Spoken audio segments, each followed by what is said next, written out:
গতকাল মানে 11th November সন্ধেবেলা রেডি হয়ে চলে গেছিলাম, কারণ আমার ছিল একটা বার্থডে পার্টির ইনভিটেশন। বার্থডে পার্টি তো কেক ছাড়া অসম্ভব। দেখে নাও একটা খুব সুন্দর কেক আর তার সাথে একটা মিষ্টি বার্থডে গার্লকে। সবাই বলো Happy birthday to you.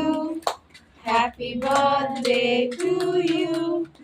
Happy birthday to এই তোর জোরে বল তোর দাদা ভাই Happy birthday to you.